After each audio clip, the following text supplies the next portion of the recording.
So yeah, thanks Danny for the introduction. So I'll be speaking about continual learning in general, a bit of an overview, and then challenges and settings, where there have been studied and methods that have been developed.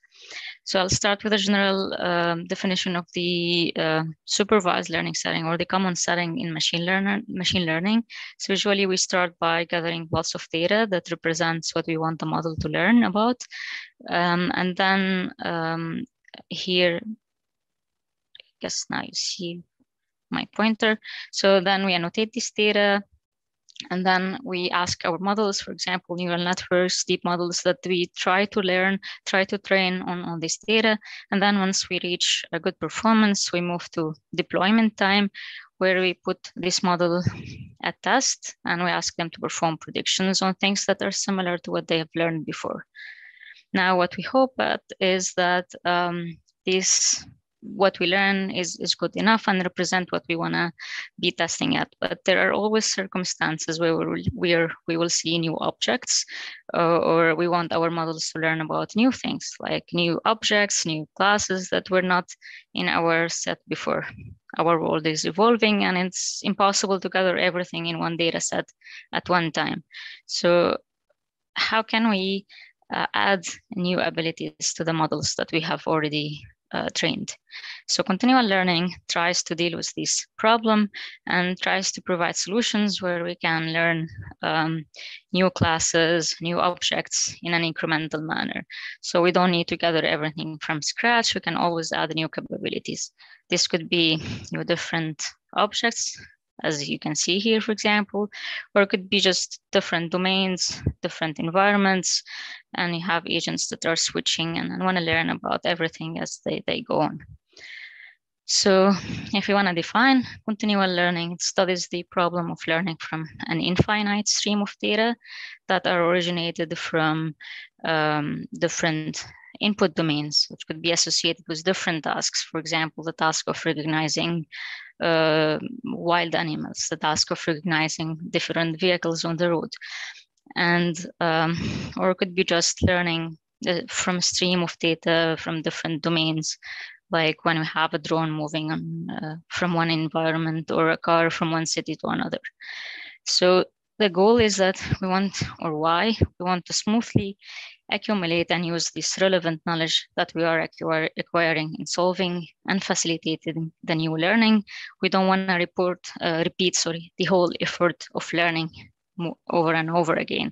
So we want to preserve what we have already established, and we want to be able to learn efficiently something new. So this alternation, or these steps that we always alternate between receiving data, training, and then prediction. Now, the main issue of continual learning is the catastrophic forgetting, and here is a small showcase.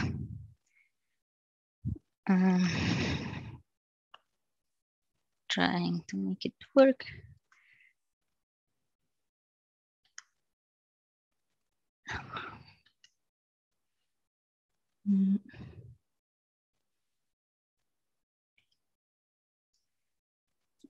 Okay, yeah, unfortunately, it should be working, but now the video is not working. The main idea is that I show a video where we learn about different type of scenes, and then I get the same model and try to make it learn different type of birds. So the beginning it has very good performance and knows about all different types of scenes.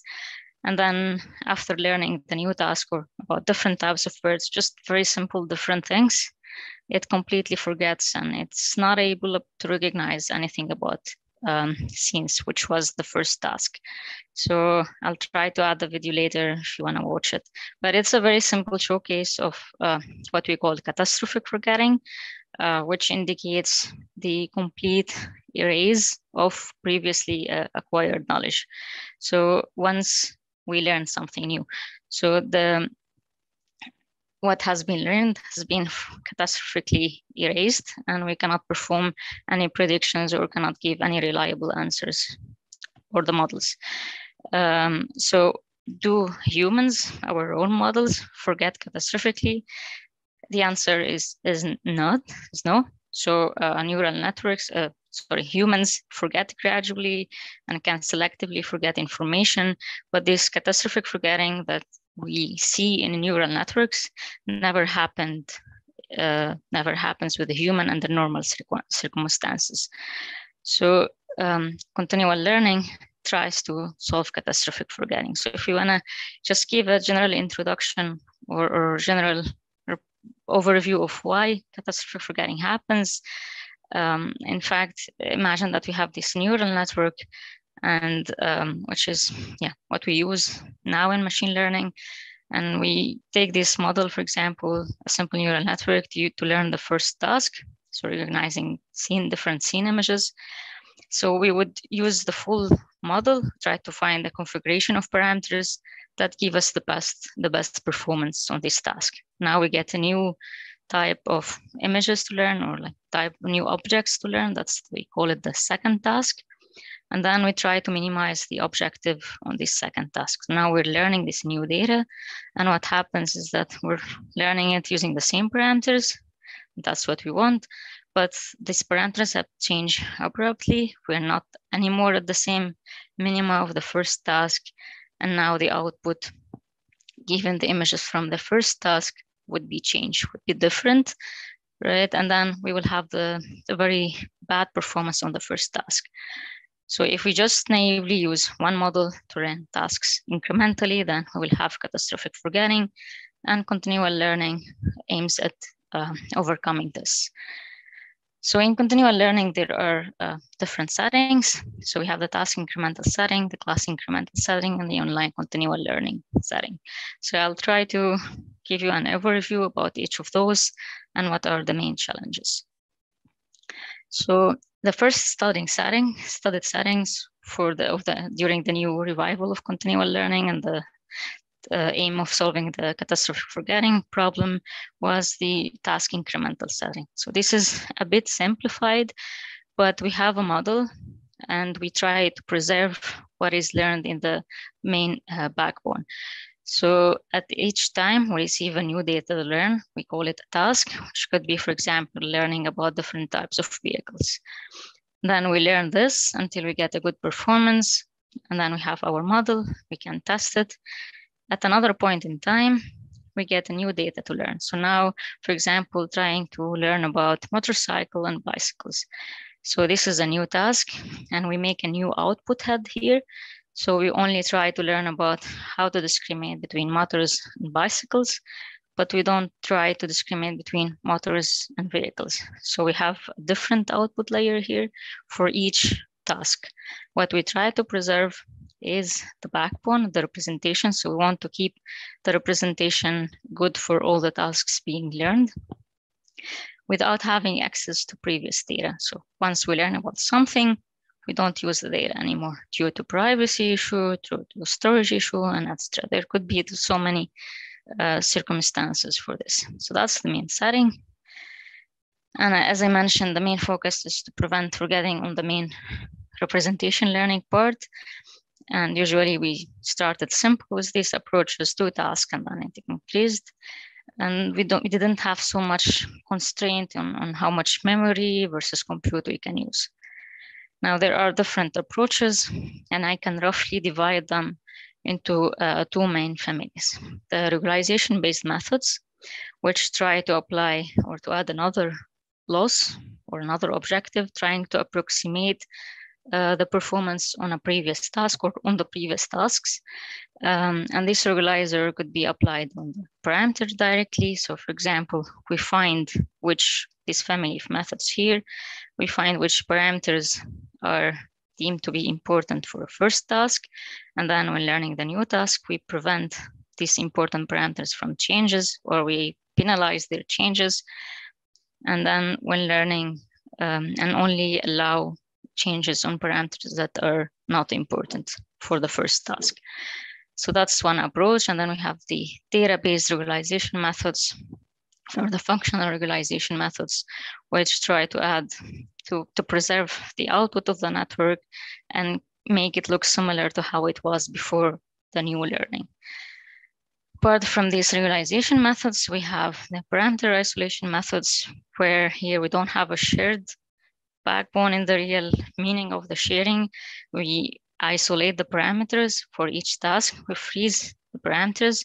We try to use as much less capacity as possible for each task, but then we don't allow this sharing. So there can be zero forgetting, but we're not really using the resources in a very natural manner. We kind of divide the network into pieces for each tasks. So if you want to know more, you can go to this survey where we evaluate and detail all the characteristics of the different methods. Now, because in this setting, it's a bit difficult, so there is it's a bit restrictive with this output layer. The incremental classification tries to solve this problem with the shared head layer. So now the output layer is not shared, is not divided, and we have to learn all the classes. So now the motorcycle in the previous example has to be discriminated from a car that was learned before. So something that we learned before, we have to learn how to discriminate it from the things that we have now without having all the data. So usually we use some exemplars as a reminder of how previous concept look like. And now this problem turns into more an imbalance classification problem or a long tail classification problem where most of the existing solutions try to overcome the so-called bias in the output layer. So it's less of a continual learning solution or a catastrophic forgetting targeting solution, but more exactly or similarly solving the problem of the long tail classification because we have these imbalance ratios between the new classes and previous classes. So, however, this still requires this offline training of each steps.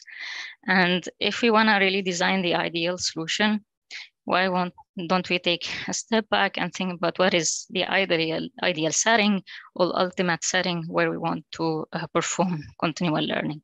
So the ideal setting would be to have an agent that is wandering this world and can always learn whenever new data appears. So whenever we have new samples, we can learn it.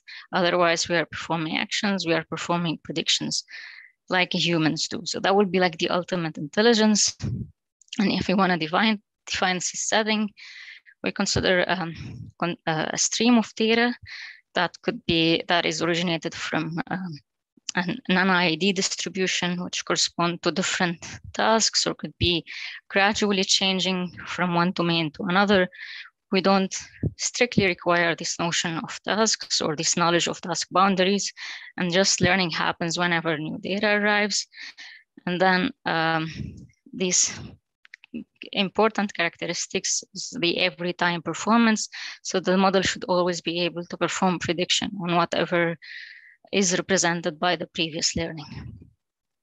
So here, under this setting, or in general continual learning, people have been trying to define the characteristics that the solution of continual learning should have. So I'm not giving a new list, of course, but I'm trying to highlight the important parts.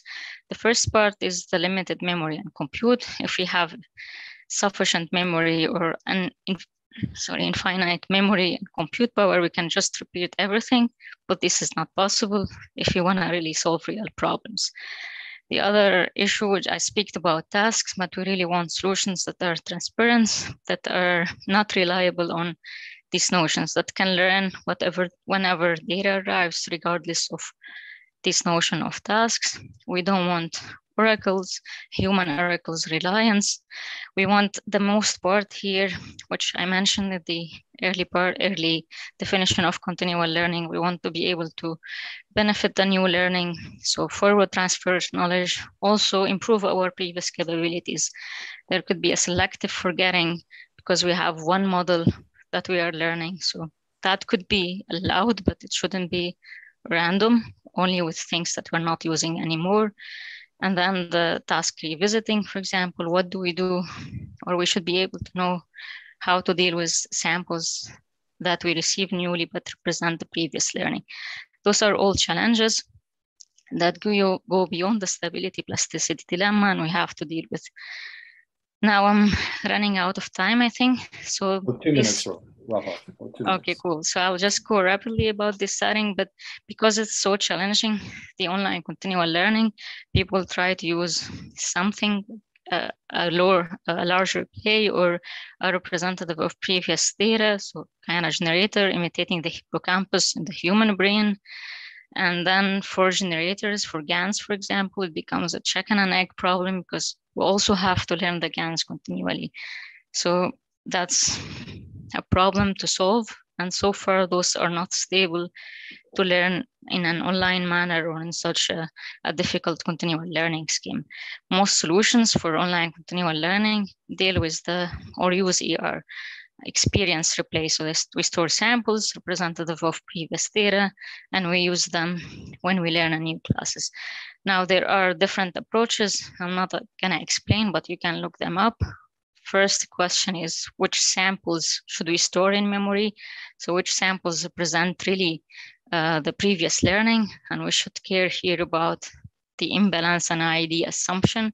So some aspects have been overlooked. And then the other question could be, what samples to replay when we learn about new classes? So if now I'm learning about let's say if I'm learning about a dog and a horse, and previously I have learned about so many classes, maybe I want to only use replay of animals that are similar, that can be more affected, or they will have the more interfered, they will have the most interference when the new classes are being learned. So simply there are two lines regarding what to replay. So what to store and what to replay, what type of samples should be replayed, and then how to do the learning. And for how to do the learning, we need to learn to dig deeper on how the catastrophic forgetting happens on the representation and why this happens in this situation. So due to the time, I'll just give a hint on this. So imagine here that we have learned these classes in blue and red before, and now we have this yellow and dark and green classes that we want to learn. And we just received these new samples and we try to learn them. What happens is we looked at the gradient of the loss. So let's say we want to minimize cross entropy loss. Then the gradients from the new classes are really dominant over new gradients of the previous classes. So the main issue is mixing the stable learning that has been done before of previous classes with the new learning, which is unstable. We have classifiers that are newly initialized, for example, and this causes a complete distortion of the previous learning. You can see here, causes a drop of performance, which is typically the catastrophic forgetting. And then we relearn everything. So we try to gain the performance using pure play. And this is why we need lots of samples to be replayed. And this is why we need to lots of time also. So we are kind of losing our resources. So these are lots of issues or things that have to be solved and taken carefully in the continual learning. And I've tried just to cover the whole research that have been done in a very different angles. But the main point is that each setting brings different challenges. The last one is extremely challenging, and it tries to, an ideal solution should have all these nice characteristics. Now, stability plasticity dilemma, the typical one, is not the only challenge in continual learning. Due to the classification or due to the neural network nature, there are so many problems that we have to deal with. And still, it's a very open problem, and hope we will have some better solutions in the recent future. Thank you so much.